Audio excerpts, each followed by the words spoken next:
सोम प्रदोष व्रत की यह पावन कथा सुनने से पहले मन को शांत कर लीजिए, क्योंकि यह कोई साधारण लोक कथा नहीं। यह वह दिव्य प्रसंग है जिसे सुनकर मनुष्य के जीवन के दुख, भय, पाप और दुर्भाग्य स्वतः पिघल जाते हैं। कहते हैं कि इस कथा को सुनते समय केवल कान नहीं सुनते, आत्मा सुनती है, हृदय सुनता है और मन वह सब समझ लेता है जिसे शब्दों में व्यक्त करना भी कठिन है। क्योंकि सोम प्रदोष वह काल है जब ब्रह्मांड की सारी ऊर्जाएं एक बिंदु पर टिक जाती हैं। यह वह पावन क्षण है जब स्वयं महादेव कैलाश से उठकर संसार के हर उस जीव की पीड़ा देखते हैं जो अपने दुखों में डूबा हुआ होता है। जो व्यक्ति इस समय शिव का नाम ले लेता है, उसकी एक छोटी सी पुकार भी आकाश को भेद कर सीधे महादेव तक पहुंच जाती है। हमारे ऋषियों ने स्पष्ट कहा है कि प्रदोष की बेला में समय की गति अलग होती है, हवा धीमी होती है, आकाश शांत होता है और धरती पर एक ऐसी दिव्य तरंग फैलती है जिसे अक्सर मनुष्य महसूस नहीं कर पाता, पर उसका प्रभाव उसके जीवन पर पड़ता ही पड़ता है। जिस इंसान का भाग्य सो गया हो, जिस पर ग्रह और दोष भारी हो, जिसका मन बिखरा हो, जिसका परिवार संकट में हो, उस सब का अंत इस व्रत की शक्ति से संभव है। और यही कारण है कि आज आप जो कथा सुनने जा रहे हैं वह केवल भगवान शिव के चमत्कारों की कथा नहीं, वह आपकी आत्मा को झकझोर देने वाली सच्चाई है। कई बार हम सोचते हैं कि हमारी प्रार्थनाएं सुनी क्यों नहीं जाती, हमारी मेहनत फल क्यों नहीं देती, हमारा भाग्य क्यों नहीं खुलता। पर जब इस कथा का पहला प्रसंग आपके सामने आएगा तो आप समझ जाएंगे कि भगवान देर कर सकते हैं, पर अंधेरा किसी भक्त के जीवन में स्थायी नहीं रहने देते। कई लोग यह सोचकर व्रत करते हैं कि उन्हें धन चाहिए, सुख चाहिए, संतान चाहिए, परिवार चाहिए, पर जो इस व्रत की असली शक्ति है वह इन सांसारिक इच्छाओं से भी बहुत आगे है। यह व्रत मनुष्य को उसके भीतर छिपे पापों से मुक्त करता है, उसके कर्मों को उज्जवल करता है, उसकी आत्मा को पवित्र करता है। और एक बार आत्मा पवित्र हो जाए तो सुख अपने आप मनुष्य के दरवाजे तक चल कर आता है।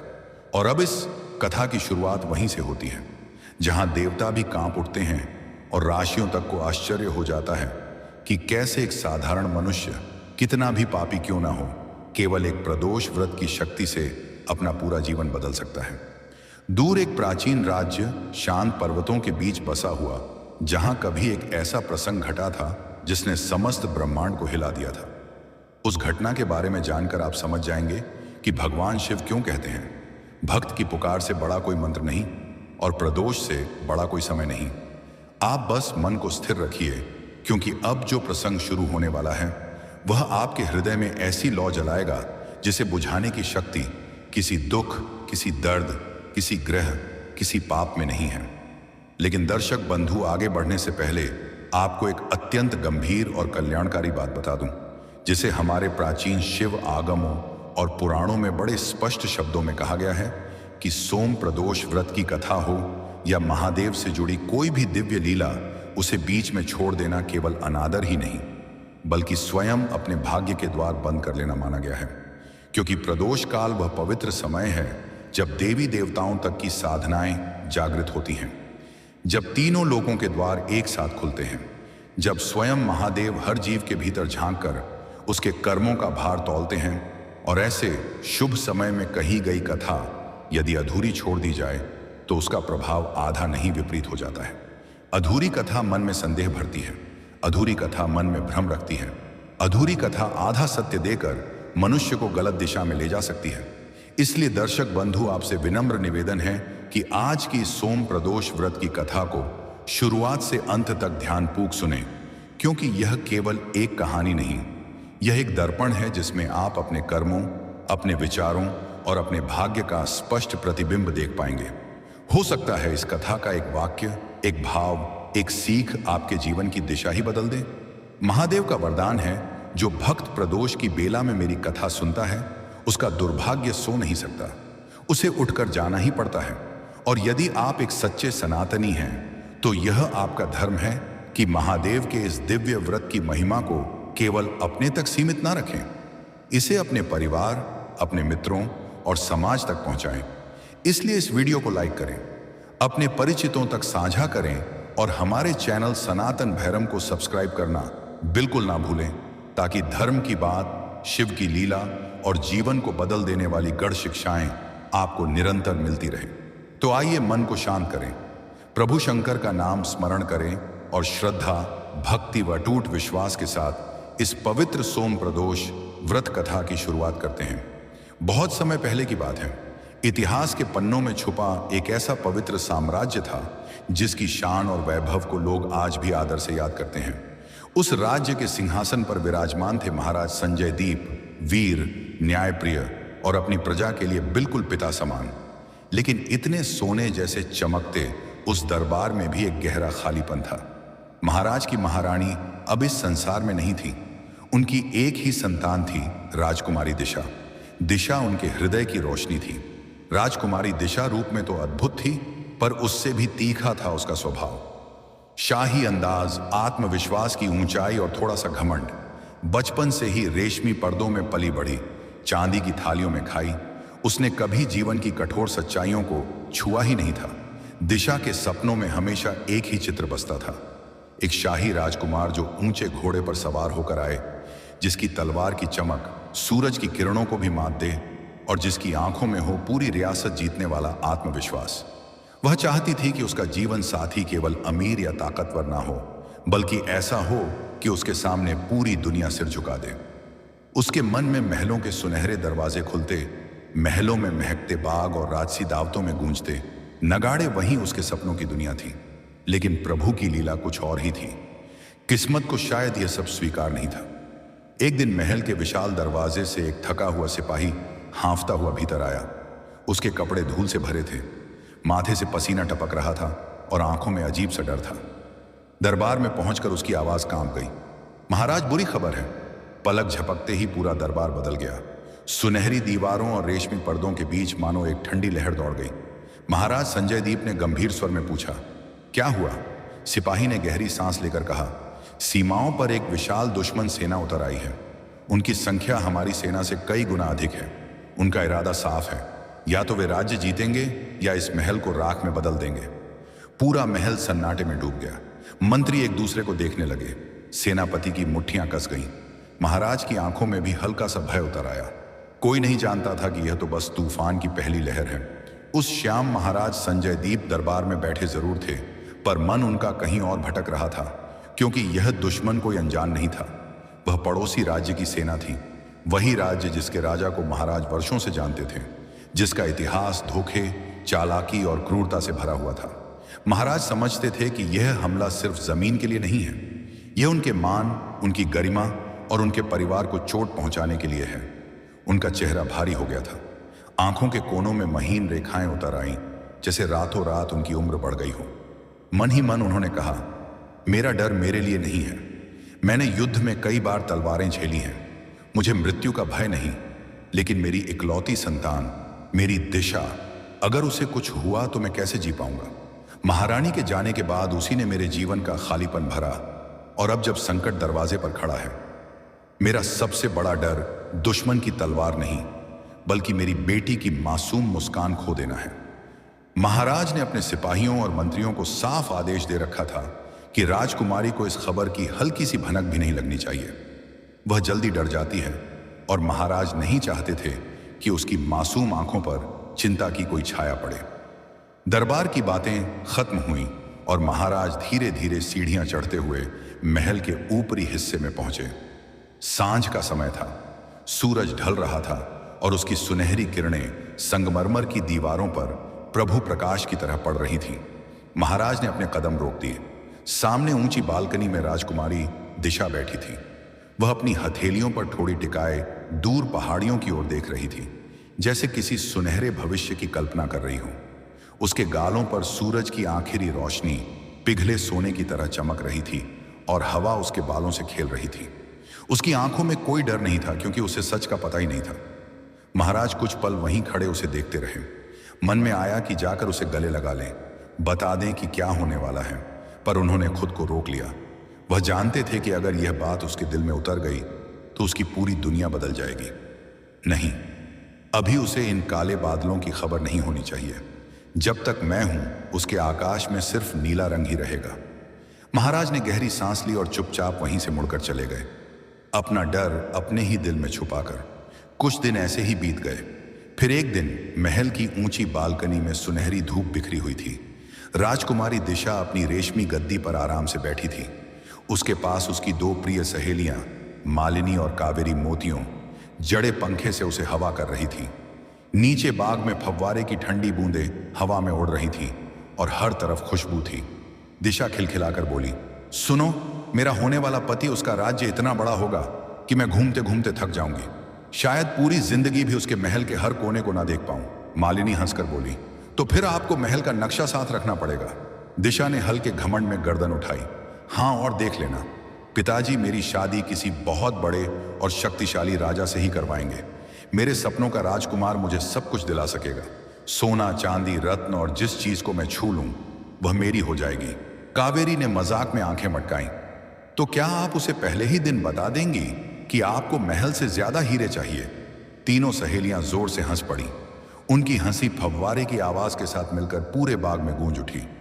उन्हें यह अंदाजा नहीं था कि उन्हीं दीवारों के बाहर हवा में युद्ध की गंध फैल रही थी और बादल और गहरे हो रहे थे। उसी समय महल के अंदर महाराज संजय दीप अपने निजी कक्ष में बेचैनी से चहलकदमी कर रहे थे। उनके चेहरे पर चिंता और गहरी हो गई थी। उन्हें पता था कि दुश्मन सेना पड़ोसी राज्य की है और उसका राजा चालाकी और क्रूरता में माहिर है। महाराज ने अपने सबसे विश्वसनीय सेनापति को बुलवाया। दरवाजा खुला और सेनापति अंदर आए। दोनों कुछ पल तक चुपचाप एक दूसरे को देखते रहे। फिर महाराज ने धीमे लेकिन दृढ़ स्वर में कहा, सेनापति, हालात हाथ से निकल रहे हैं। सीमा पर जो सेना डेरा डाले बैठी है उसका इरादा साफ है। तुम जानते हो, वह पड़ोसी राज्य का राजा है। उसकी चालों को मैं भली भांति पहचानता हूं। सेनापति ने गहरी सांस ली और शांत आवाज में कहा, महाराज, केवल राजा ही नहीं, इस हमले का नेतृत्व उसका इकलौता पुत्र राजकुमार विजय कर रहा है। शायद आपको याद हो, राजकुमारी दिशा से उसकी मुलाकात घुड़सवारी प्रतियोगिता के समय हुई थी। यह सुनते ही महाराज ने अपना चेहरा दूसरी ओर फेर लिया, जैसे उन्हें वह घटना साफ याद आ गई हो। सेनापति ने आगे धीमे स्वर में कहा, महाराज, उस दिन प्रतियोगिता में दिशा ने उसे ना सिर्फ हराया था बल्कि सबके सामने उसका मजाक भी बन गया था। ऐसा अपमान दिल से निकाल नहीं सकता। मुझे डर है कि इस बार का हमला सिर्फ राज्य के लिए नहीं बल्कि हमारी राजकुमारी के लिए भी एक निजी बदले की आग बन चुका है। यह सुनकर महाराज के चेहरे पर चिंता भी आई और गुस्सा भी। उन्होंने भारी और ठहरे हुए स्वर में कहा, अगर ऐसा है तो हमें दिशा की सुरक्षा को तुरंत 2 गुना करना होगा। मैं अपनी बेटी को किसी भी हालत में खतरे में नहीं आने दूंगा। सेनापति, वह मेरी इकलौती संतान है और हमारे राज्य की आने वाली रानी भी। सेनापति ने सिर झुकाकर सहमति जताई। महाराज, हमें तुरंत कदम उठाने होंगे। जब तक यह खतरा दूर नहीं हो जाता, हमें दुश्मन की हर चाल पर नजर रखनी होगी। महाराज ने गहरी सांस ली, मानो यह फैसला उनके दिल को और भारी कर रहा हो, पर स्थिति मजबूरी से भरी थी। उन्होंने सेनापति की आंखों में सीधे देखते हुए कहा, अगर किसी ने दिशा की तरफ एक कदम भी बढ़ाया तो यह लड़ाई मेरी तलवार की आखिरी सांस तक चलेगी। कमरे में सन्नाटा फैल गया। सिर्फ मोमबत्तियों की लौ हल्की हल्की कांप रही थी, जैसे बाहर का तूफान अंदर महाराज की इस प्रतिज्ञा को सुनकर रुक गया हो। महाराज ने धीरे से अपनी आंखें बंद कर लीं। उनके मन में बस एक छवि घूम रही थी। बालकनी में बैठी उनकी मासूम बेटी, जो अपने सपनों के राजकुमार की बातें कर रही थी, और बाहर युद्ध की तलवारें खींच चुकी थी। रात और भी गहरी हो गई। महल की ऊंची ऊंची दीवारों पर चांद की धीमी दूधिया रोशनी बिखरी हुई थी। महल के सबसे ऊपर अपने निजी कक्ष की बालकनी में खड़े महाराज संजय दीप दूर आसमान में टंगे पूर्णिमा के चांद को निहार रहे थे। हवा में हल्की ठंडक थी। नीचे बाग में लगे फव्वारे की धीमी आवाज उस शांति को और गहरा कर रही थी। महाराज की आंखें थकी हुई थीं, लेकिन उनके मन में हजारों विचार उमड़ रहे थे। दुश्मन की सेना, सीमा पर मंडराता खतरा और सबसे बड़ा डर उनकी राजकुमारी दिशा की सुरक्षा। उन्होंने गहरी सांस ली और मन ही मन बोले, हे ईश्वर, मैं क्या करूं? किस तरह इस बड़े संकट को दूर करूं? चांद की ठंडी रोशनी उनके चेहरे को छू रही थी और उसी क्षण उनके मन में अचानक एक दिव्य विचार कौंधा। उनके होठों पर हल्की मुस्कान आई, आंखों में चमक लौट आई, मानो किसी ने उनके भीतर अंधेरे में दीप जला दिया हो। हाँ, यही है, उन्होंने बहुत शांत लेकिन दृढ़ स्वर में कहा। यही वह उपाय है जो दिशा को सुरक्षित रखेगा और राज्य को भी बचाएगा। महाराज कुछ पल तक आकाश को देखते रहे, जैसे अपनी सोच की पुष्टि स्वर्ग से ही मांग रहे हों। राजकुमारी दिशा, तुम्हारा समय बदलने वाला है। जो मैं सोच रहा हूं उससे बेहतर तुम्हारे लिए कुछ नहीं हो सकता। अब उनकी आंखों में डर नहीं था, वहां सिर्फ दृढ़ निश्चय की चमक थी। कल सुबह मैं तुम्हें सब बताऊंगा, उन्होंने धीरे से कहा। आने वाला समय कितना बड़ा है और कैसे हमें मिलकर इस तूफान का सामना करना है, यह तुम्हें जानना ही होगा। फिर वे बहुत धीमी आवाज में बोले, और हां, यह योजना पूरी होगी, चाहे तुम्हें पसंद आए या नहीं। महाराज की मुट्ठी कस गई, जैसे उन्होंने अपने मन में इस फैसले पर मुहर लगा दी हो। नीचे महल के आंगन में रात रानी की खुशबू पूरे वातावरण में फैल रही थी, लेकिन ऊपर बालकनी में खड़े महाराज के मन में सिर्फ एक ही भाव था। अब जो हो रहा है वह प्रभु की इच्छा है और वह सही ही होगा। उसी एक विचार ने उनकी सारी चिंता को जैसे धो दिया था। वह अब पहले वाले डरे हुए राजा नहीं थे, बल्कि ऐसे शासक बन चुके थे जो अपनी बेटी और अपने राज्य की रक्षा के लिए कोई भी कदम उठाने को तैयार थे। कुछ घंटों बाद सुबह का सूरज धीरे धीरे महल की ऊंची मीनारों को सुनहरी रोशनी में नहला रहा था, लेकिन महाराज संजय दीप का मन अभी भी रात की गंभीरता में डूबा हुआ था। आज उन्हें अपने राज्य और अपनी इकलौती बेटी राजकुमारी दिशा दोनों के भविष्य का सबसे बड़ा फैसला लेना था। उन्होंने सेनापति को अपने निजी कक्ष में बुलाया। कमरे में गहरी खामोशी थी, बस खिड़की से आती हल्की हवा पर्दों को हिला रही थी। महाराज ने धीमे स्वर में अपनी योजना बताई। हमें दिशा की सुरक्षा के लिए ऐसा कदम उठाना होगा जो न सिर्फ उसे बचाए बल्कि हमारे पूरे राज्य को इस खतरे से दूर रख सके। सेनापति ने ध्यान से सुना, फिर बहुत धीरे बोले, महाराज, जो आप सोच रहे हैं वह आसान नहीं है। आप खुद जानते हैं कि राजकुमारी दिशा अपने सपनों में सिर्फ एक शाही राजकुमार को देखती है, अमीर, ताकतवर और बड़े राज्य का मालिक। वह इस फैसले को कभी स्वीकार नहीं करेगी। महाराज ने शांत लेकिन बहुत दृढ़ आवाज में कहा, सेनापति, यह फैसला उसके सपनों के लिए नहीं है, यह उसके जीवन की रक्षा के लिए है और हमारे राज्य की भी। दिशा सिर्फ मेरी बेटी नहीं बल्कि इस राज्य की भविष्य की रानी है। इस समय उसका सुरक्षित रहना सबसे जरूरी है। सेनापति ने हिचकिचाते हुए कहा, कम से कम एक बार उनसे पूछ लीजिए महाराज। अगर उन्होंने मना कर दिया तो महाराज ने तुरंत उसे रोकते हुए कहा, वह तैयार होगी सेनापति, उसे तैयार होना ही होगा, अपने लिए नहीं बल्कि इस भूमि के लिए। इसके बाद महाराज ने वह नाम लिया जिस पर उनका दिल पूरी तरह भरोसा करता था। अथर्व। सेनापति की आंखों में हल्की हैरानी थी, लेकिन महाराज की आवाज में पूरा विश्वास था। अथर्व महल का वफादार सेवक, जिसके माता पिता नहीं थे, जिसे महाराज ने अपनी आंखों के सामने बड़ा होते देखा था। उन्होंने उसे कभी नौकर की तरह नहीं पाला बल्कि अपने बेटे की तरह संभाला था। अथर्व एक आकर्षक और सरल स्वभाव का नौजवान था। उसकी आंखों में सच्चाई थी, चेहरे पर ईमानदारी साफ दिखती थी। वह हमेशा लोगों की मदद के लिए तैयार रहता था, चाहे इसके लिए अपनी जान ही क्यों न देनी पड़े। महाराज को विश्वास था अगर कोई दिशा को दिल से संभाल सकता है तो वह सिर्फ अथर्व ही है। महाराज ने तुरंत उसे बुलवाया। कुछ देर बाद दरवाजे के पास कदमों की आहट हुई। अथर्व सामने खड़ा था, सिर झुकाए, हाथ जोड़कर आदर से महाराज की ओर देखता हुआ। महाराज ने बिना किसी बात को घुमाए फिराए सीधा प्रस्ताव रखा, अथर्व, मैं चाहता हूं कि तुम दिशा से विवाह करो। एक पल को जैसे अथर्व के पैरों तले जमीन खिसक गई। उसके चेहरे पर गहरी हैरानी थी, होंठ सूख गए। कुछ देर चुप रहने के बाद उसने धीरे से कहा, महाराज, मैं आपकी हर बात मानता आया हूं। आपने जो कहा मैंने कभी नहीं टाला, लेकिन यह तो जैसे मेरा जीवन ही मांग लिया। आपकी रक्षा के लिए, आपके लिए मैं अपनी जान भी दे सकता हूं, लेकिन राजकुमारी दिशा, वह मुझे कभी स्वीकार नहीं करेगी। उसकी आवाज में दर्द था, लेकिन शब्दों में सम्मान भरा हुआ था।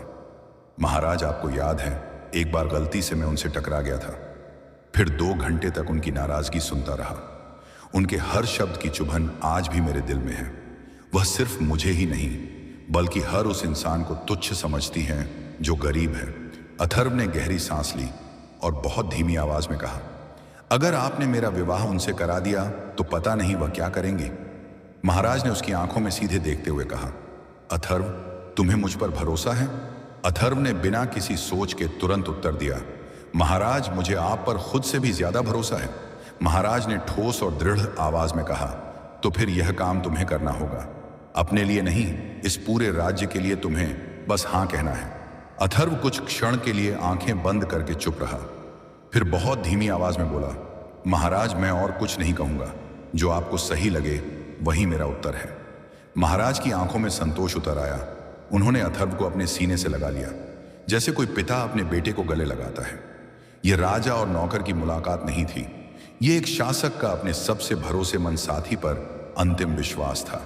लेकिन सवाल अब भी वही था, क्या राजकुमारी दिशा, जो अपनी सहेलियों के बीच शाही सपने सजाती थी, जो कहती थी कि वह एक ऐसे राजकुमार से विवाह करेगी जिसका राज्य इतना बड़ा हो कि वह घूमते घूमते थक जाए, क्या वह इस वफादार लेकिन गरीब अथर्व से विवाह करने के लिए तैयार होगी?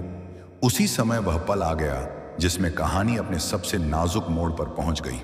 महाराज और अथर्व की वह गुप्त और गंभीर बातचीत जैसे ही समाप्त होने को आई, महल के सुनहरे गलियारों में एक हल्की सी आवाज गूंजी। एक कीमती चांदी का छोटा सा कलश जमीन पर गिरकर बज उठा। सबकी नजर उसी दिशा में गई और वहां खड़ी थी राजकुमारी दिशा। उसके चेहरे पर गुस्सा और आंसू दोनों का तूफान था। आंखें लाल, सांसें तेज, होंठ गुस्से से कांप रहे थे। वह एक पल भी वहां नहीं रह पाई, तेजी से पलटकर जाने लगी और उसके कदमों की बेचैनी बता रही थी। वह सब सुन चुकी है। महाराज का चेहरा तुरंत गंभीर हो गया। सेनापति की भौहें तन गईं। सेनापति और अथर्व दोनों समझ गए थे, यह विवाह राजकुमारी के लिए उसके सपनों के टूटने जैसा होगा। राजकुमारी दिशा जैसे अंदर से जल उठी थी। वह वापस लौटी और फटकारते हुए बोली, पिताश्री, आपने यह कैसे सोच लिया? मेरे जीते जी यह कभी नहीं होगा। मैं मर जाऊंगी, लेकिन किसी नौकर से विवाह नहीं करूंगी। आपने मेरा जवाब सुन लिया ना? उसकी आवाज महल की संगमरमर की दीवारों से टकराकर गूंजने लगी। महाराज उसे शांत करने के लिए आगे बढ़े, कंधे पर हाथ रखा और बहुत नरम स्वर में बोले, राजकुमारी, तुम्हारा गुस्सा मैं समझता हूं, लेकिन दूसरी बात भी सुनो। हमारे पूरे राज्य पर बड़ा खतरा मंडरा रहा है। महाराज की आंखों में चिंता की गहराई साफ दिख रही थी। उन्होंने आगे कहा, वह पड़ोसी राज्य का राजकुमार, वही जिसे तुमने घुड़सवारी में हराया था और जिसके मजाक पर पूरा दरबार हंसा था, अब वही इस युद्ध 2 का नेतृत्व कर रहा है। दिशा, वह तुमसे बदला ले सकता है, और कैसे लेगा यह हम नहीं जानते। अगर मैंने तुम्हारा विवाह पहले ही कर दिया तो तुम सुरक्षित रहोगी। लेकिन दिशा की आंखों में गुस्से की आग और भड़क उठी। उसने ठंडी आवाज में कहा, पिताश्री, आप समझ क्यों नहीं रहे? मेरा सपना हमेशा से एक शाही राजकुमार से विवाह करने का रहा है। एक ऐसा राजकुमार जो विशाल महलों में रहता हो, जिसके पास अनगिनत रथ और घोड़े हों। मैं यह सपना कभी नहीं तोड़ सकती, और एक नौकर से विवाह करके तो बिल्कुल नहीं। वह जमीन पर बैठ गई।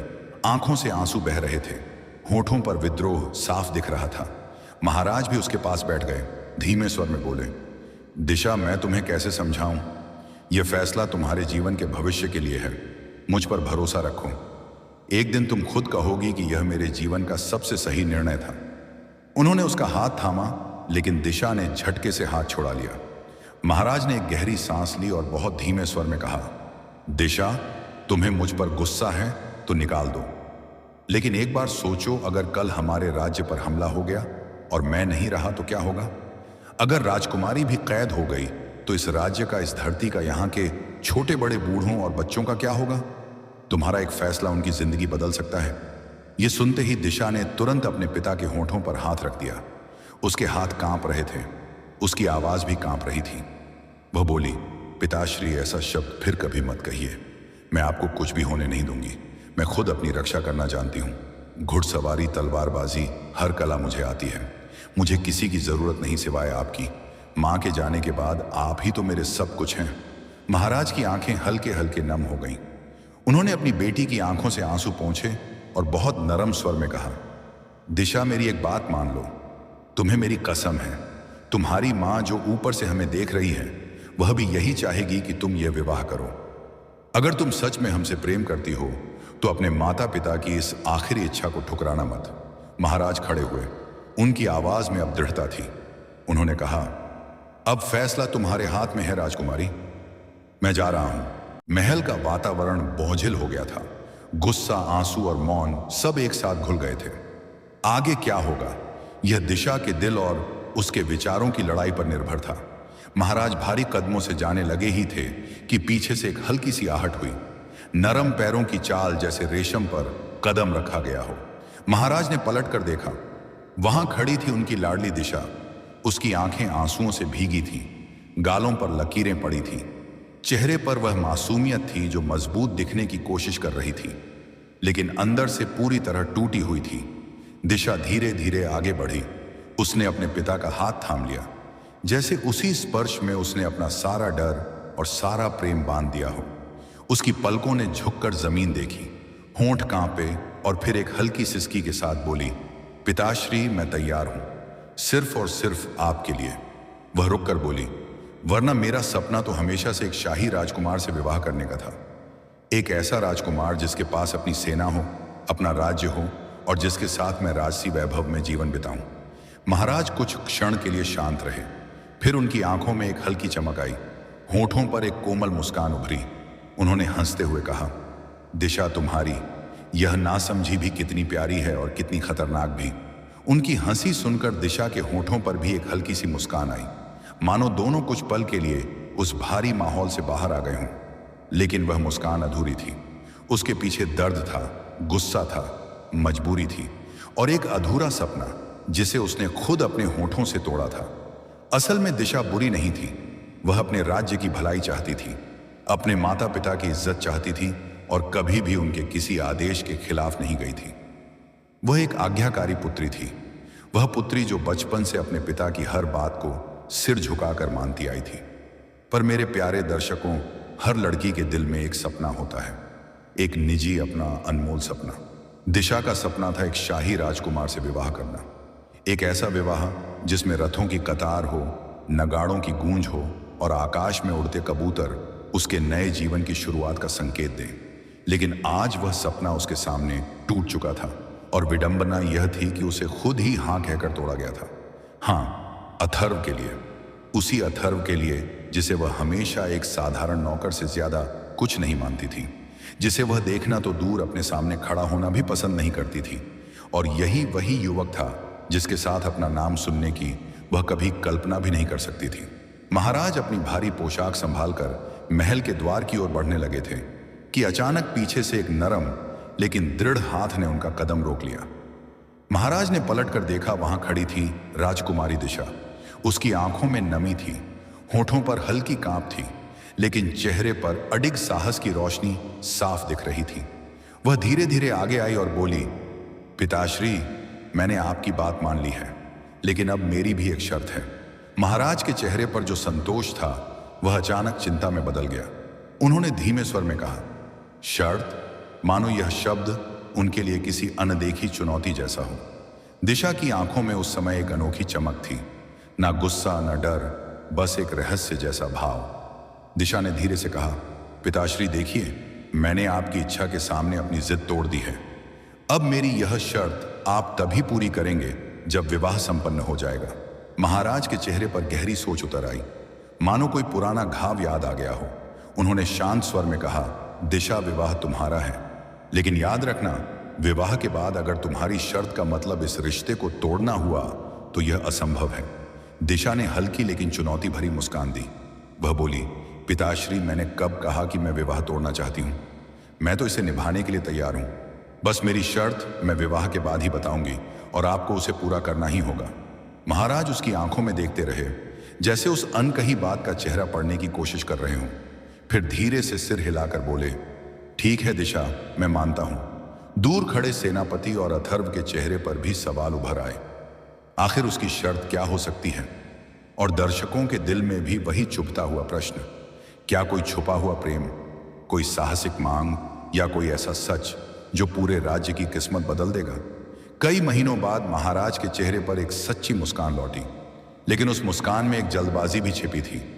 उन्हें पता था कि दुश्मन का हमला किसी भी पल हो सकता है।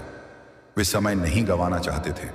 उन्होंने तुरंत आदेश दिया, विवाह की तैयारियां अभी शुरू हों और यह विवाह गुप्त रूप से होगा।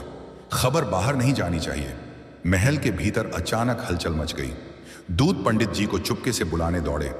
कुछ नौकर विवाह सामग्री के लिए बाजार की ओर भेजे गए। घोड़े तेजी से दौड़ पड़े। ऐसा लग रहा था जैसे समय भी तेज भाग रहा हो। जब राजकुमारी दिशा को तैयार होकर मंडप में आने को कहा गया तो उसकी आंखों में अब भी गुस्से की लपटें थीं। लेकिन जब वह अपनी शाही पोशाक पहनकर बाहर आई, तो चांदनी भी उसके आगे फीकी लगने लगी। लाल रेशमी साड़ी की सुनहरी किनारें, माथे पर चमकता मुकुट और चेहरे पर वह हल्का सा तिल, वह इतनी दिव्य लग रही थी कि नौकरों की हिम्मत तक ना हुई कि उसे सीधा देखें, और खासकर वह नौकर जिससे उसका विवाह होने वाला था। उसकी नजरें जमीन पर ही गड़ी थीं, मानो ऊपर देखना कोई बड़ी गलत बात हो। उधर अथर्व भी अपने जीवन के सबसे अलग पल में था। सफेद नीली शाही पोशाक में, जिसकी किनारों पर महाराज ने खुद सोने का धागा खड़वाया था, वह मजबूत और मौन खड़ा था। महल भर में ढोल नगाड़े बज रहे थे, फूलों की खुशबू फैली थी, चंदन के धुएं से वातावरण पवित्र हो गया था। काफी समय बाद महल में खुशियां लौटी थीं, लेकिन इन खुशियों मैंने हाँ कह दी है। लेकिन इसका मतलब यह नहीं कि मैंने तुम्हें माफ किया। अथर्व की नजरें पूरे समय नीचे थीं, मानो वह समझता हो कि राजकुमारी की आंखों में मौजूद आग उसे जला देगी। जब आखिरी फेरा भी पूरा हो गया और वचन बोलने का समय आया, तो माहौल में एक क्षणिक ठहराव छा गया। महाराज, जो अब तक विवाह के हर चरण पर नजर रख रहे थे, उन्होंने बेहद शांत सांस ली और कहा, सब संपन्न हो गया। लेकिन महल के कई लोगों के मन में और दर्शकों के मन में भी एक ही सवाल दबी आवाज में गूंज रहा था, अब क्या होगा? वह शर्त जो राजकुमारी ने विवाह के बाद पूरी करवाने की बात कही थी, क्या यह विवाह उस शर्त को पूरा कर पाएगा, या यह किसी नई लड़ाई और किसी बड़े सच की शुरुआत है? विवाह के अंतिम मंत्र पूरे होते ही पूरा महल एक पल के लिए बिल्कुल शांत हो गया। पंडित जी ने आशीर्वाद देते हुए कहा, अब आप दोनों एक दूसरे के जीवन साथी हैं। चारों ओर से आशीर्वाद की आवाजें उठी। सभी ने दोनों के सिर पर हाथ रखा, लेकिन जैसे ही आखिरी आशीर्वाद खत्म हुआ, राजकुमारी दिशा के चेहरे पर फिर वही पुराना कठोर और गर्म गुस्से वाला भाव लौट आया। वह सीधे महाराज की ओर देखती हुई बोली, पिताश्री, अब मेरी शर्त सुनने के लिए तैयार हो जाइए। महाराज उसकी इस अचानक गंभीरता से थोड़ा चौंक गए, लेकिन फिर हल्की मुस्कान के साथ उसके पास आए। उन्होंने उसके हाथ अपने हाथों में लिए और बोले, दिशा, मेरा सपना यही था कि तुम्हारा विवाह हो। तुमने मेरे लिए इतना बड़ा कदम उठाया। तुम सच में इस राज्य से हम सबसे बहुत प्रेम करती हो। मैं तुम्हारा धन्यवाद करने के लिए शब्द भी नहीं ढूंढ पा रहा। यह सुनते ही दिशा की आंखों में हल्की नमी आ गई। वह बिना कुछ कहे महाराज को गले लगा ली। जैसे ही उनका आलिंगन गहरा हुआ, दिशा अचानक रो पड़ी। पिताश्री, मेरी शर्त आपके लिए शायद बड़ी ना हो, लेकिन मेरे लिए यह सब कुछ है। मैं वह नहीं होने दूंगी जो हर लड़की के साथ होता है। मैं विवाह के बाद इस महल को छोड़कर नहीं जाऊंगी। महाराज के चेहरे पर हैरानी उतर आई। उन्होंने भेंट चढ़ाकर कहा, तुम कहना क्या चाहती हो पुत्री? दिशा ने अपनी आंखें पोंछते हुए लेकिन दृढ़ आवाज में कहा, मैं आपको कैसे बताऊं, पर मैं उस स्थान में नहीं रह सकती जहां साधारण जीवन हो। मैं उस जगह नहीं जा सकती। मैं वहीं रहना चाहती हूं जहां मैं पैदा हुई, जहां मैंने हमेशा जीवन बिताया है। यही मेरी शर्त है। आपको यह पूरी करनी ही होगी। महाराज की आंखों में हल्का गुस्सा और बेबसी दोनों दिखे। उन्होंने गंभीर स्वर में कहा, यह कैसी शर्त है पुत्री? मैंने तुम्हारा विवाह इसलिए किया ताकि तुम्हें सुरक्षित जगह भेज सकूं। महल में अब भी खतरा है और हर लड़की विवाह के बाद अपने पति के घर जाती है। लेकिन महाराज अपनी बात पूरी करते उससे पहले दिशा ने दृढ़ होकर कहा, पिताश्री, यह शर्त आपको माननी ही होगी। मैं इस महल से कहीं नहीं जाऊंगी। महाराज ने भारी सांस लेते हुए कहा। वह नौ फिर खुद को संभालते हुए बोले, वह तुम्हारा जीवन साथी है और तुम्हें पता है तुम्हारी जान को खतरा है। दिशा ने तुरंत उत्तर दिया, हाँ खतरा है, और उसी खतरे से बचने के लिए ही तो आपने मेरा विवाह करवाया है। तो फिर मेरी रक्षा का अर्थ यही है कि मैं महल में रहूं, और अगर आपको अपने इस निर्णय पर पूरा विश्वास है तो क्या मेरा जीवन साथी मेरी रक्षा नहीं कर सकता? दिशा ने सीधा अथर्व की ओर देखा। उसकी आंखों में जलते हुए सवाल थे। बताइए, क्या आप मेरी रक्षा कर सकते हैं? अथर्व पूरी तरह शांत रहा। उसकी आंखों में दर्द था, पर वह बाहर नहीं आने दिया। उसने बस अपनी नजरें झुका ली। महाराज ने लंबी सांस लेकर कहा, ठीक है, मैं तुम्हारी यह शर्त मानता हूं। दिशा ने तुरंत पूछा, लेकिन आपने कहा, वह क्या? महाराज ने दृढ़ आवाज में कहा, मेरी शर्त यह है कि तुम अब उसे कभी किसी छोटे शब्द से नहीं पुकारोगी। तुम उसे नाम लेकर अथर्व कहोगी। वह तुम्हारा पति है और वह सम्मान पाने का अधिकारी है। दिशा कुछ पल चुप रही, फिर उसने हल्के से सिर हिलाया। ठीक है, लेकिन मैं यहां से नहीं जाऊंगी। महाराज ने उसके सिर पर हाथ रखते हुए कहा, तुम्हारी बात मान ली जाएगी, और जहां तक अथर्व की बात है, अब यह महल उतना ही उसका होगा जितना तुम्हारा। महल में मौजूद हर व्यक्ति अचंभित था। अथर्व, जो हमेशा सबसे नीचे खड़ा रहता था, आज उसी महल का बराबरी का मालिक बनाया जा चुका था। विवाह की रस्में पूरी हो चुकी थी। पंडित जी अपना सामान समेट रहे थे। मेहमान लौट रहे थे। शहनाई की धुन धीरे धीरे मंद हो रही थी। चारों ओर सिर्फ कुछ बिखरे फूल और बुझते दीपक बचे थे। उसी माहौल में अथर्व चुपचाप एक ओर से निकल रहा था। उसकी नजरें नीचे थीं, कदम भारी, मानो वह इस पल से बहुत दूर जाना चाहता हो। तभी पीछे से एक तेज आवाज आई। अथर्व रुक गया। उसने पलट कर देखा। राजकुमारी दिशा अपने भारी लहंगे और तेज आंखों के साथ उसकी ओर बढ़ रही थी। उसकी चाल में गुस्सा था और दिल में तूफान। वह उसके सामने आकर रुकी और बोली, तुमने शायद यह सोच लिया होगा कि अब मैं तुमसे अच्छी तरह बात करूंगी। उसकी आवाज ठंडी और सीधी थी। तो सुन लो, विवाह हो गया है, लेकिन इसका मतलब यह मत समझना कि मेरे मन में तुम्हारे लिए कोई जगह बन गई है। उसके हर शब्द की तीखी चोट अथर्व के दिल को छू रही थी। दिशा ने हल्की हंसी के साथ कहा, तुम मेरे जीवन साथी हो, यह सच है, लेकिन इसका मतलब यह नहीं कि हमारी सोच, हमारी दुनिया या हमारे सपने एक जैसे हो गए हैं। उसके शब्द धीमे थे पर बहुत गहरे। कहानी अब उस बिंदु पर पहुंच चुकी थी जहां असली यात्रा शुरू होती है। अथर्व बस चुप खड़ा था। उसकी उंगलियां अपनी पोशाक की किनारी को कसकर पकड़ चुकी थीं, लेकिन उसने कोई बात नहीं कही। दिशा एक कदम और पास आई। उसने सीधा उसकी आंखों में देखा और बोली, तुम्हारी हिम्मत बस इतनी ही है कि मेरे सामने खड़े रहो, और खड़े भी तब रहो जब मैं चाहूं। बाकी तुम्हें तो मैं देखना भी पसंद नहीं करती। फिर उसने आंखें तरेरी और कहा, मैंने गरीबों से हमेशा दूर ही रखी है, और आज मेरे जीवन का सबसे बड़ा दुख यही है कि मुझे एक गरीब, एक नौकर से शादी करनी पड़ी। अथर्व का सीना हल्का सा उठता गिरता रहा, पर वह फिर भी शांत रहा। उसने कोई प्रतिक्रिया नहीं दी। दिशा ने उसकी चुप्पी को जैसे चुनौती समझ लिया। वह बोली, कुछ बोलोगे नहीं, या चुपचाप मेरी बातों को सच मान लोगे? शायद यही तुम्हारी आदत है, सिर्फ सुनना, आदेश मानना और फिर एक कोने में जाकर अपने मालिक की राह देखना। उसने हल्की ठंडी हंसी के साथ कहा, और सुन लो, ये मत सोचना कि समय के साथ मैं तुम्हारे साथ रहने की आदत डाल लूंगी। मैं तुम्हें कभी अपना नहीं मानूंगी। अथर्व ने पहली बार बहुत शांत आवाज में कहा, मैंने कभी कुछ चाहा भी नहीं।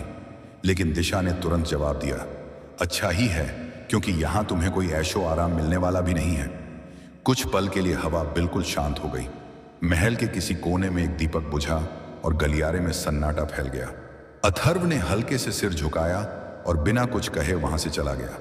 अंदर से उसका दिल बुरी तरह टूट चुका था। दिशा के हर शब्द, हर ताना उसके मन में उतर गया था, लेकिन उसने अपने दर्द को चेहरे पर आने नहीं दिया, क्योंकि वह जानता था अगर महाराज को यह पता लगा तो उन्हें दुख होगा, और अथर्व ऐसा कभी नहीं चाहता था। सच तो यह था कि वह इस महल में रहना ही नहीं चाहता था। उसे अपनी छोटी सी झोपड़ी याद आ रही थी, टूटी दीवारें, पुराना चूल्हा, तिनकों की छत। पर वहां कोई उसे कम नहीं समझता था। वहां बस उसका सुकून था, उसकी शांति थी। लेकिन महाराज ने उसे वचन लिया था कि वह महल कभी नहीं छोड़ेगा, और अथर्व के लिए वचन उसकी सांसों से भी ज्यादा पवित्र था। उस रात महल की ऊंची दीवारों के बीच एक राजकुमारी अपने क्रोध में सो गई, और एक युवक अपने मौन दर्द के साथ जागता रहा। विवाह को कुछ ही दिन हुए थे, लेकिन महल की हवा में एक अजीब सा तनाव फैल चुका था। बाहर के राज्यों से खबरें चिंताजनक थीं।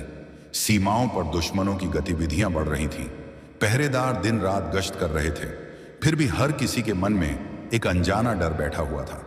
राजकुमारी दिशा अपने शाही कक्ष में पहले जैसी ही ठसक और अकड़ के साथ रहती थी, जैसे विवाह से पहले रहती थी। अथर्व, जो अब महल का हिस्सा था, चुपचाप अपना काम करता और दिशा की ओर देखता भी नहीं था। दिशा को उसकी मौजूदगी भी चुभती थी, मानो हर कदम पर उसे अपने फैसले की याद दिला रही हो। लेकिन फिर वह दिन आया जब महल के दरवाजों पर पहली बार दुश्मनों का हमला हुआ। शाम ढल चुकी थी, आसमान पर लालिमा छाई थी, और उसी समय महल की बाहरी दीवारों से टकराती तलवारों की आवाजें गूंज उठी। चौकन्ना पहरा अचानक लड़ाई में बदल गया। सैनिक अपनी जगहों पर दौड़े, तीरंदाज कंगूरों पर तैनात हो गए। इस अफरा तफरी में अथर्व को किसी ने आदेश नहीं दिया। फिर भी वह अपने प्राणों की परवाह किए बिना सीधे मुख्य फाटक की ओर दौड़ पड़ा। दुश्मन अधिक थे। उनके हथियार आग की तरह चमक रहे थे। अथर्व ने तीरों की बौछार से बचते हुए अपनी पूरी जान लगाकर युद्ध किया। उसने कई सैनिकों को गिरने से पहले संभाला और अपनी आत्मा की पूरी शक्ति से लड़ता रहा। उसने तलवार ऐसे चलाई जैसे कोई भगवान की कृपा से जन्मा हुआ अनुभवी योद्धा हो, जबकि दिशा ने हमेशा उसे सिर्फ एक सेवक ही कहा था।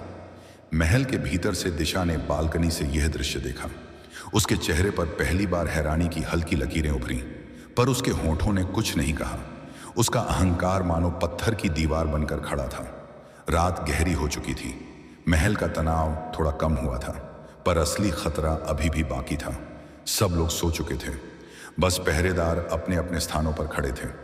दिशा अपने कमरे में थी कि तभी खिड़की की सलाखों के पास हल्की सी खटाखट हुई। वह कुछ समझ पाती उससे पहले एक काला साया भीतर कूद आया। दुश्मन का जासूस। उसके पीछे दो और सबके हाथ में तेज तलवारें और चेहरों पर नकाब। उन्होंने एक झटके में दिशा का मुंह दबाया और उसे बाहर खींचने लगे। दिशा की आंखों में डर भी था और गुस्सा भी, पर आवाज नहीं निकल पा रही थी। इसी समय महल के पीछे गश्त करते हुए अथर्व को एक असामान्य आहट सुनाई दी, जैसे भगवान ने उसके कानों में संकेत भेज दिया हो। वह तुरंत उस दिशा में दौड़ा। रास्ता आसान नहीं था।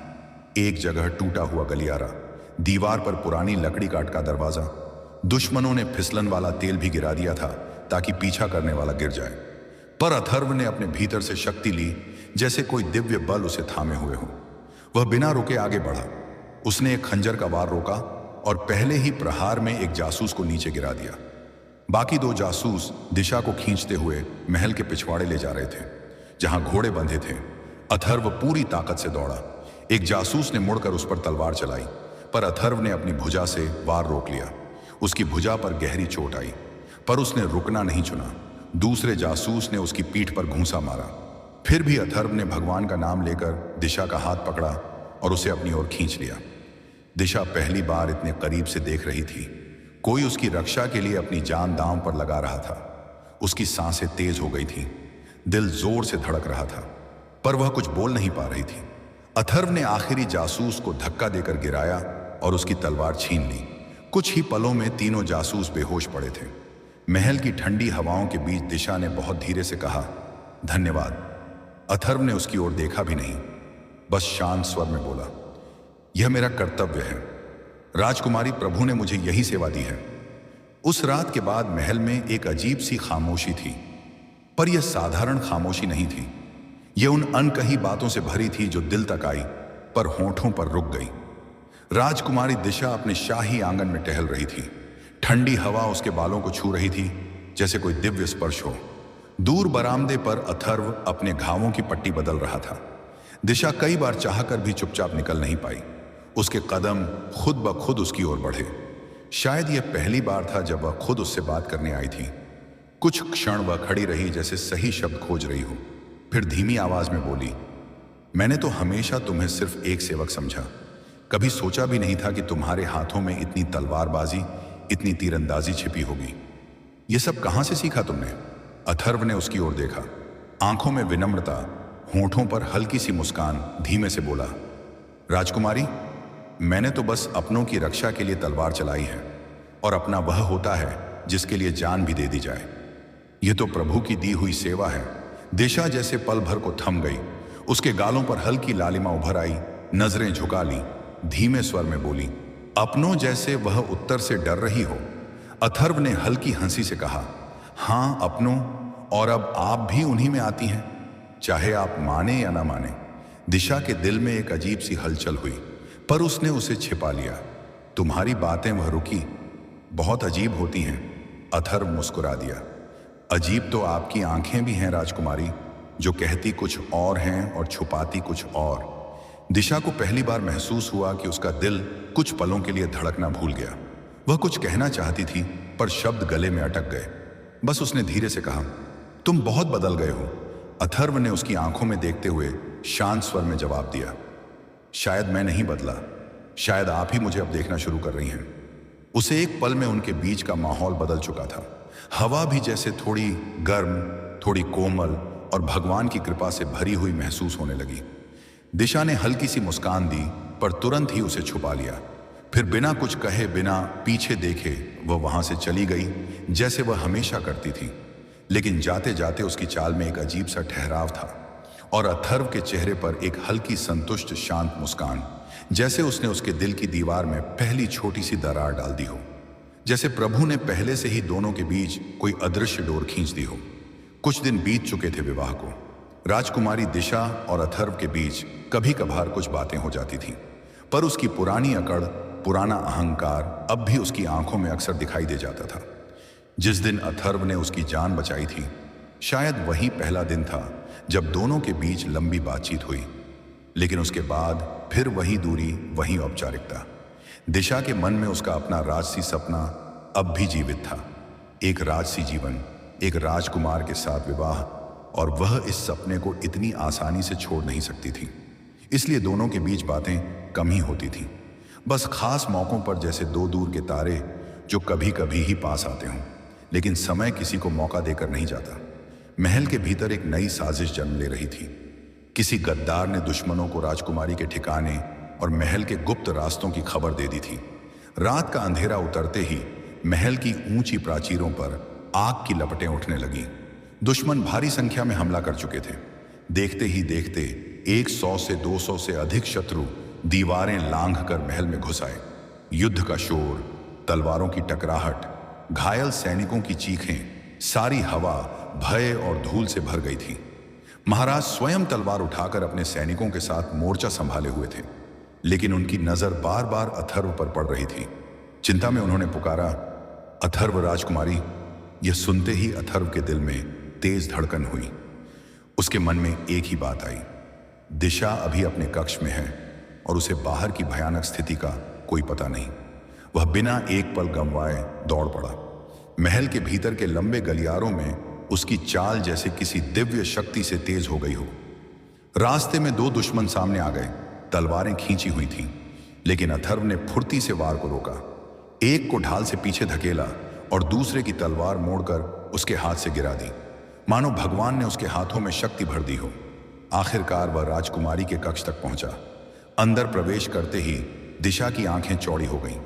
तमतमाए स्वर में वह बोली, तुम्हारी हिम्मत कैसे हुई मेरे कक्ष में आने की तुम्हारी? लेकिन वह वाक्य पूरा करती इससे पहले अथर्व तुरंत आगे बढ़ा और उसका मुंह अपने हाथ से ढक दिया। एक शब्द भी मत कहो, वह फुसफुसाया। उसकी आवाज में ऐसी दृढ़ता थी जो हर तर्क से ऊपर थी। दिशा का चेहरा गुस्से से लाल हो गया, लेकिन अथर्व की आंखों में कुछ ऐसा था जिसने उसे पल भर में शांत कर दिया, जैसे कोई पवित्र विश्वास, कोई ई संदेश उसके मन को छू गया हो। अथर्व ने धीमे लेकिन ठोस शब्दों में कहा, बाहर दुश्मनों का हमला हो चुका है। वे महल के हर कोने में घुस आए हैं और वे किसी को नहीं छोड़ेंगे। मेरी बात मानो, मेरे साथ चलो। दिशा ने उसके हाथ को हटाने की कोशिश की, लेकिन अथर्व का स्वर फिर आया, अभी सवालों का समय नहीं है। वह झट से नीचे झुका और फर्श पर रखे भारी कालीन को खिसकाया। यह गुप्त सुरंग है, अथर्व बोला। सिर्फ कुछ ही लोगों को इसका पता है। दिशा डर और संकोच के बीच हिचकिचाई, पर तभी महल के बाहर से एक जोरदार धमाका हुआ। दीवार के पत्थर हिल उठे। अथर्व ने बिना समय गवाए उसका हाथ पकड़ लिया। उस स्पर्श में एक सुरक्षा थी, जैसे भगवान का वादा हो कि मैं तुम्हारे साथ हूं। दिशा ने अनचाहे ही उसकी पकड़ को कसकर थाम लिया और दोनों उस अंधेरी सुरंग में उतर गए। सुरंग के भीतर गहरा सन्नाटा था, बस दोनों के कदमों की आवाज सुनाई दे रही थी। कभी कभी दूर से युद्ध की हल्की सी प्रतिध्वनि आती, लेकिन सुरंग उन्हें महल के शोर से दूर ले जा रही थी, जैसे प्रभु ने दोनों को अपने आंचल में छुपा लिया हो। एक मोड़ पर पहुंचकर अथर्व रुका। उसने पत्थर की दीवार को धक्का दिया और एक छोटा सुरक्षित कक्ष खुल गया। उसमें मशाल जल रही थी और थोड़ी बहुत जरूरी चीजें रखी थी। यहां रहो जब तक मैं लौट कर ना आऊं, अथर्व ने शांत आवाज में कहा। दिशा कुछ बोलना चाहती थी, पर शब्द गले में अटक गए। वह बस धीरे से बोली, सावधान रहना। यह पहली बार था जब उसकी आवाज में सच्ची चिंता थी, एक भक्ति भरी नरमी जो उसने खुद भी पहले ना महसूस की थी। अथर्व मुस्कुराया, हल्का सा सिर झुकाकर बोला, राजकुमारी, मैं तो अपनों के लिए ही तलवार उठाता हूं और अपनी रक्षा करना तो भगवान का दिया हुआ धर्म है। दिशा की आंखें झुक गईं, चेहरा हल्का गुलाबी हो गया, लेकिन वह हमेशा की तरह बिना कुछ कहे मुड़ गई। अथर्व ने उसे आखिरी बार देखा, जैसे प्रार्थना कर रहा हो कि प्रभु उसे सुरक्षित रखें। फिर वह तलवार थामकर गुप्त सुरंग के द्वार की ओर बढ़ गया। सुरंग से निकलकर राजकुमारी दिशा को महल के पीछे वाले प्रांगण में लाया गया। वहां कुछ विश्वस्त सैनिक और सेवक पहले से मौजूद थे। मशालों की रोशनी में उनके चेहरों पर चिंता साफ दिख रही थी। सब उसे घेरे खड़े थे। कोई पानी दे रहा था, कोई बार बार कह रहा था, राजकुमारी चिंता मत करें, महाराज और सेनापति लड़ाई में हैं। हमें आदेश है कि आपको हर हाल में सुरक्षित रखना है। सेनापति भी वहां आ चुके थे। उन्होंने आदर से प्रणाम किया, पर दिशा की आंखें बार बार महल के दरवाजे की ओर उठ रही थीं, मानो किसी को ढूंढ रही हो। किसी एक चेहरे को अचानक उसने पूछा, सेनापति महाराज, और वह रुक गई। होठों पर किसी का नाम आने ही वाला था, पर उसके अहंकार ने उसे रोक दिया। उसने नजरें फेर ली, जैसे खुद से ही लड़ रही हो। थोड़ी ही देर में तलवारों की आवाज कम होने लगी। धूल के बादल हटे और महल के बड़े दरवाजे से महाराज स्वयं बाहर आए। दिशा की आंखें चमक उठी। वह दौड़कर उनसे लिपट गई। पिताश्री उसकी आवाज में राहत भी थी। डर भी आप ठीक हैं? वह रोते हुए बोली, मैं बहुत खुश हूं। फिर अचानक उसके होंठ कांपने लगे। लेकिन वह कहाँ है? महाराज उसकी आंखों में देखकर मुस्कुराए, जैसे एक पिता अपनी बेटी के हृदय की बात बिना पूछे ही जान ले। दिशा, उन्होंने गहरी आवाज में कहा, अब तो यह अहंकार छोड़ दो। तुम्हें अथर्व की चिंता हो रही है ना? दिशा का चेहरा लाल हो गया, आंखें झुक गईं, लेकिन अगले ही पल उसकी आवाज कांप उठी। पिताश्री, आपने उसे अकेला क्यों छोड़ दिया? आपको उसे भी साथ लाना चाहिए था। वह अकेला इतने सारे दुश्मनों से कैसे लड़ेगा? महाराज ने शांत स्वर में कहा, बेटी, उसने खुद कहा, पहले राजकुमारी को सुरक्षित करो। तुमने सुना होगा, अथर्व अपने मालिक की बात कभी नहीं टालता, पर आज उसने मेरी नहीं, तुम्हारी बात मानी है। सेनापति आगे आए। राजकुमारी, आपने जितना इनकार किया, अथर्व ने उतना ही जोर दिया कि पहले आपको सुरक्षित पहुंचाया जाए। बाकी की चिंता वह खुद करेगा। दिशा के दिल में कुछ टूट गया। उसकी आंखों में आंसू भर आए, होंठ कांपने लगे। मैंने तो हमेशा उससे दूरी रखी। मेरा अहंकार, मेरे सपने, मैंने कभी उसे समझा ही नहीं। वह सिसकते हुए बोली, लेकिन आज वह मेरे लिए सब कुछ दांव पर लगा रहा है। पिताश्री, मैं क्या करूं? मुझे डर लग रहा है, कहीं उसे कुछ हो ना जाए। उसने बड़े श्रद्धा से महाराज का हाथ पकड़कर कहा, पिताश्री, मैं जा रही हूं उसे ढूंढने।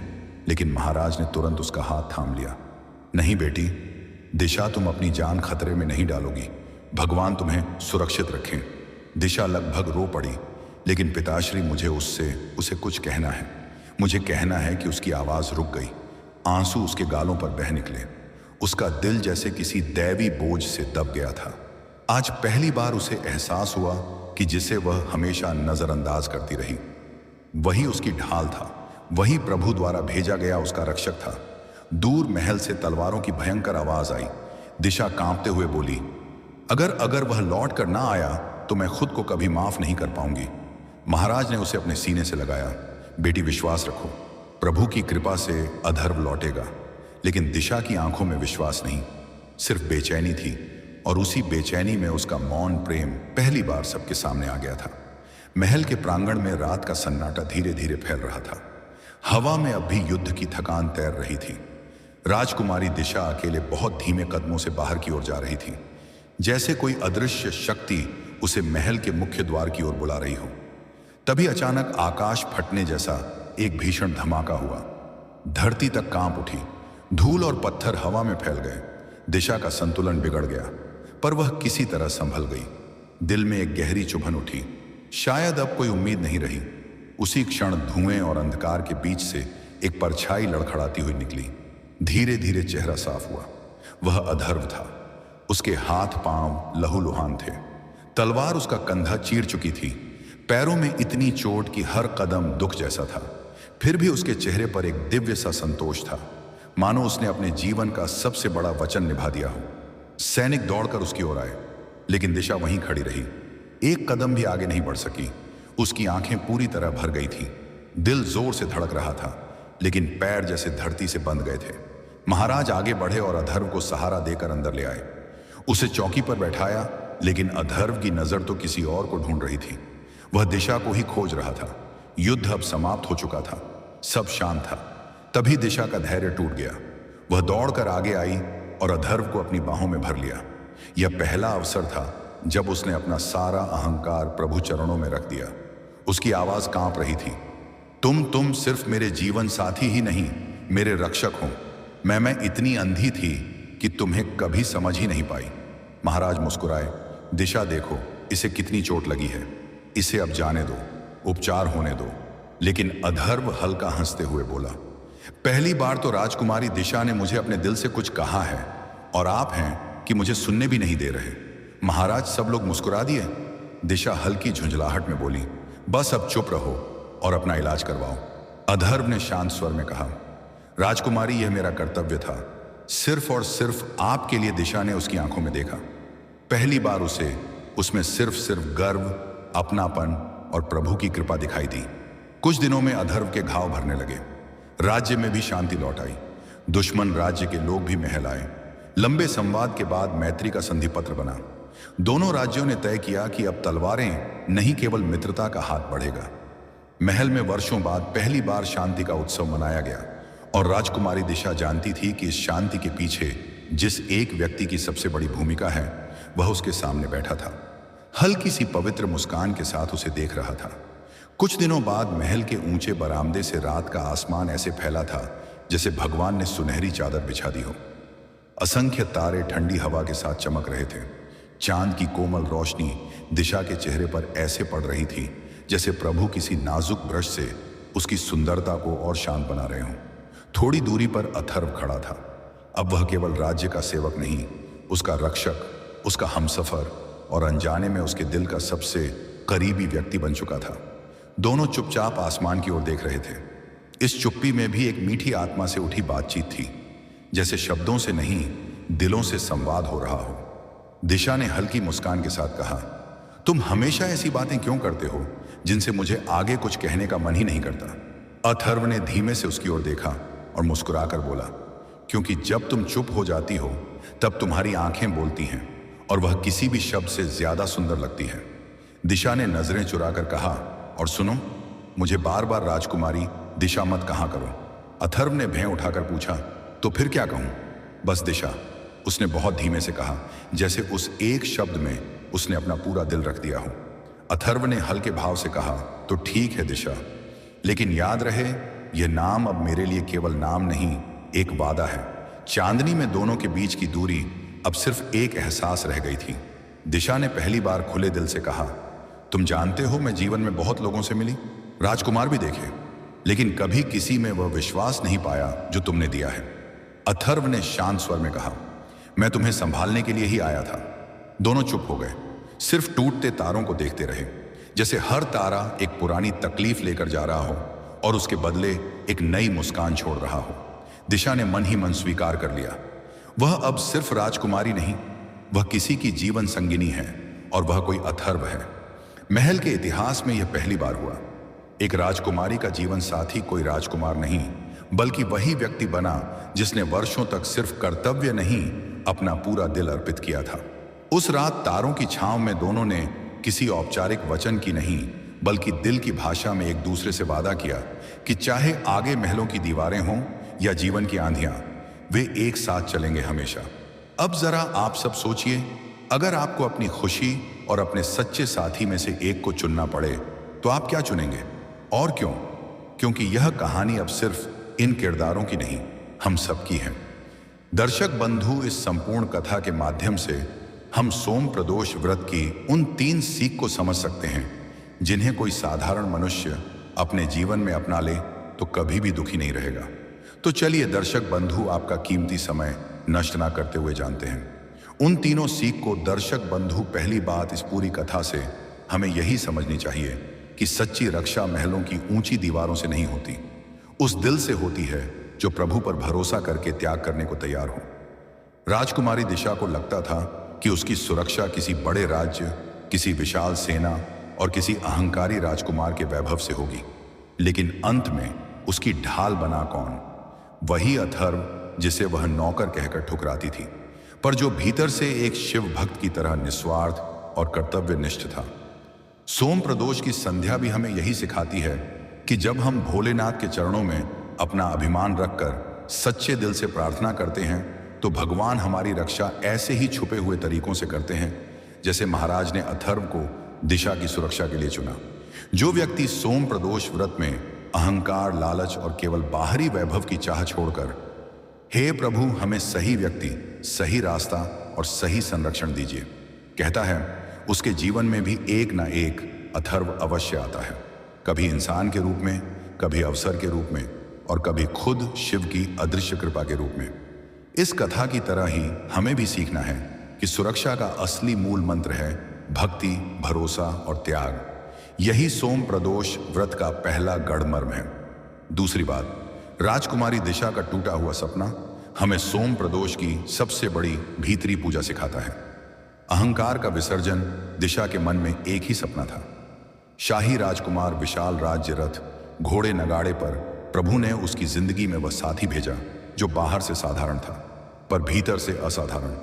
पहले पहल उसे यह फैसला जबरदस्ती अन्याय और अपमान जैसा लगा, लेकिन जब युद्ध की आग भड़की, जब महल पर हमला हुआ, जब दुश्मन उसकी जान लेने आए, तब उसी साधारण अथर्व ने अपने खून से साबित किया कि भगवान जो तोड़ते हैं उसके बदले कुछ ऊंचा ही बनाते हैं।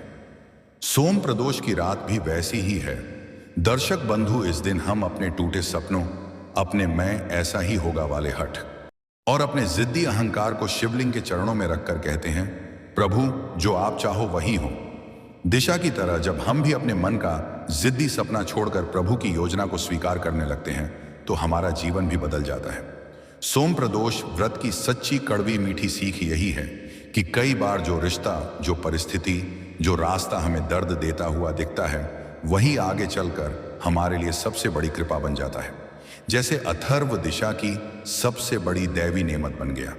तीसरी और सबसे गहरी बात, इस कहानी में जो प्रेम धीरे धीरे जन्म लेता है वह सिर्फ पथिप का प्रेम नहीं, वह कर्म और कृपा का मिलन है। इसी मिलन की साधना सोम प्रदोष व्रत है। देखिए, अथर्व ने एक बार भी यह नहीं कहा कि मैंने तुम्हारे लिए इतना किया, अब तुम मुझे मानो। वह चुपचाप तलवार चलाता है, खून बहाता है, गालियां सुनता है, लेकिन महाराज के वचन और दिशा की सुरक्षा से पीछे नहीं हटता। दूसरी ओर दिशा बाहर से जितना क्रोध दिखाती है, भीतर उतना ही उसका दिल पिघलने लगता है। पहले डर, फिर चिंता, फिर प्रेम और अंत में वही राजकुमारी जो कभी गरीबों से दूरी रखती थी, युद्ध के बाद उसी लहूलुहान अथर्व को सीने से लगा लेती है। सोम प्रदोष की तीसरी सीख यही है कि जब इंसान अपने कर्तव्य को ईश्वर की सेवा मानकर निभाता है और दूसरा व्यक्ति अपने अहंकार को छोड़कर उस प्रेम और कर्तव्य को स्वीकार करता है, तब वहीं पर भगवान शिव की कृपा का असली मंदिर बनता है। चाहे वह पत्थर का शिवलिंग हो या किसी घायल योद्धा का सीना। जो मनुष्य सोम प्रदोष व्रत में अपने जीवन के अथर्व को पहचानना सीख ले, यानी वह इंसान, वह अवसर, वह मार्ग जो उसकी रक्षा के लिए प्रभु ने भेजा है, और जो दिल से कह दे, प्रभु अब मैं आपका दिया हुआ ही स्वीकार करता हूँ, इसी को निभाऊंगा, इसी में आपकी इच्छा मानूंगा, उसके जीवन से दुख, असुरक्षा और अंदर की खालीपन की रातें धीरे धीरे हट जाती हैं। दिशा और अथर्व की तरह उसका जीवन भी एक दिन वहीं पहुंचता है जहां चांदनी तले दो दिल चुपचाप बैठकर महसूस करते हैं कि अब हम अकेले नहीं, प्रभु हमारे साथ हैं। यही सोम प्रदोष व्रत की सबसे मधुर, सबसे गढ़ और जीवन बदल देने वाली सीख है। दर्शक बंधु, यह कथा यहीं पर खत्म नहीं होती। अभी हम सोम प्रदोष व्रत उस दिव्य कथा को सुनेंगे जिसे सुनने भर से हर कष्ट स्वयं दूर हो जाते हैं। दर्शक बंधु, प्राचीन समय में हिमालय की विशाल पर्वत श्रृंखलाओं के बीच एक शांत, दिव्य और अत्यंत पवित्र वन था। इस वन में देवताओं के चरणों की सुगंध बसती थी। पेड़ों पर हवा जब बहती थी तो ऐसा लगता था जैसे स्वयं प्रभु शिव का डमरू बज रहा हो। इसी स्थान के पास एक छोटा सा आश्रम था जहां एक वृद्ध, शांत और तेजस्वी आर्षि महर्षि सोमदत्त तपस्या करते थे। उनका नाम ही उनके जीवन का परिचय था। जितना शांत सोम उतना ही पवित्र। उनका तप इस आश्रम में प्रतिदिन देवताओं के समान अनुशासन, शांति और भक्ति भाव था। कई शिष्यों ने उनसे शिक्षा प्राप्त की थी, परंतु उनके बीच एक शिष्य सबसे अलग था। उसका नाम था नंदकेश। वह अत्यंत विनम्र, सत्यवादी, परिश्रमी और शिव भक्त था। उसका हृदय इतना पवित्र था कि उसकी आंखों की चमक में भी भक्ति झलकती थी। एक दिन की बात है, अचानक पूरे प्रदेश में एक समाचार आग की तरह फैल गया। राज्य का राजा चंद्रप्रभ अत्यंत गंभीर रोग से ग्रसित हो गया था। राजवैद्य, देव वैद्य, नाग वैद्य सभी असहाय हो गए थे। राजा का शरीर दिन ब दिन कमजोर होता जा रहा था। प्रजा रो रही थी, राज्य में शोक फैल गया था। हर ओर बस यही चर्चा थी, अब राजा नहीं बचेंगे। यही खबर जब नंदकेश को मिली तो उसका हृदय द्रवित हो उठा। वह राजा से बहुत प्रेम करता था, क्योंकि राजा चंद्रप्रभु अत्यंत दयालु और धर्मप्रिय थे। नंदकेश ने तुरंत अपने गुरु सोमदत्त के चरणों में सिर झुकाकर कहा, गुरुवर, क्या कोई उपाय नहीं है जिससे हमारे राजा का जीवन बच सके? वे प्रजा के पिता समान हैं। आर्षी ने आंखें बंद की और लंबा श्वास लेकर कहा, नंदकेश, उपाय है, परंतु यह साधारण नहीं। केवल उसी व्यक्ति को सिद्धि प्राप्त हो सकती है जो सच्चे मन से शिव जी के प्रति समर्पित हो। यदि कोई सोम प्रदोष के दिन उपवास, पूजन और गहरे भाव से ध्यान करे तो महादेव स्वयं उसकी मनोकामना पूरी करते हैं। लेकिन यह व्रत अत्यंत शुद्धता और भक्ति से करना आवश्यक है। यह सुनते ही नंदकेश का संकल्प और मजबूत हो गया। उसी समय राज्य में भय, दुख और चिंता का माहौल था। राजा का महल शोक में डूबा था। रानी माधवी रो रो कर बेहाल थी।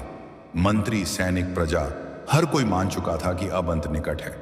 चिकित्सक हार चुके थे, पर महारानी के भीतर कहीं एक आशा की लौ बाकी थी। इसी बीच आश्रम से नंदकेश महल पहुंचा। उसके कदमों में दृढ़ता थी और मन में विश्वास। जैसे ही वह दरबार में पहुंचा, पहले तो सैनिकों ने उसे रोकना चाहा, लेकिन उसके चेहरे की तेजस्विता देखकर रानी ने स्वयं उसे बुलाया। बोलो वत्स, रानी ने दुखी स्वर में कहा, क्या तुम राजा के लिए कोई उपचार जानते हो? नंदकेश ने शांत स्वर में कहा, महारानी, मैं कोई वैद्य नहीं, पर एक मार्ग जानता हूं जो असंभव को संभव बना सकता है। आज सोम प्रदोष है, यदि महादेव प्रसन्न हो जाए तो मृत्यु भी टल सकती है। रानी ने आश्चर्य से पूछा, क्या इतना प्रभावशाली है यह व्रत?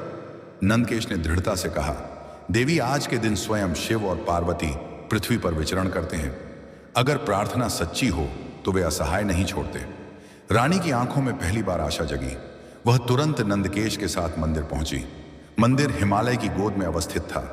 चारों ओर हरियाली, झरनों की गूंज, पक्षियों का मधुर संगीत और बीच में विशाल महादेव का प्राचीन शिवलिंग। जैसे ही नंदकेश मंदिर पहुंचा, उसने संकल्प लिया, हे महादेव, यदि मेरे प्राण भी लेने हो तो ले लेना, पर मेरे राजा को जीवन दान अवश्य देना। उसने सोम प्रदोष व्रत का सारा नियम निभाना शुरू किया। भूखे रहकर, मौन रखकर, पूरे मन से ध्यान लगाकर उसने अभिषेक किया। बिलपत्र चढ़ाए, दीप जलाए, महामृत्युंजय मंत्र का जाप किया। घंटे, शंख और डमरू की ध्वनि गूंजने लगी। धीरे धीरे शाम गहरा रही थी। समय प्रदोष का हो चुका था। जब दिन और रात के बीच का पवित्र क्षण जगत में उतरता है, उसी घड़ी मंदिर के द्वार पर एक अद्भुत प्रकाश उतरा। रानी डर गई, सैनिक स्तब्ध रह गए और अचानक वह प्रकाश एक दिव्य रूप में बदल गया। वह स्वयं महादेव थे, शिव शंकर, करुणा के सागर, जिनकी जटाओं से गंगा बहती है, जिनके नेत्रों में सूर्य और चंद्र का तेज था। रानी उनके सामने गिर पड़ी। सैनिक भयभीत होकर झुक गए। केवल नंदकेश स्थिर खड़ा था।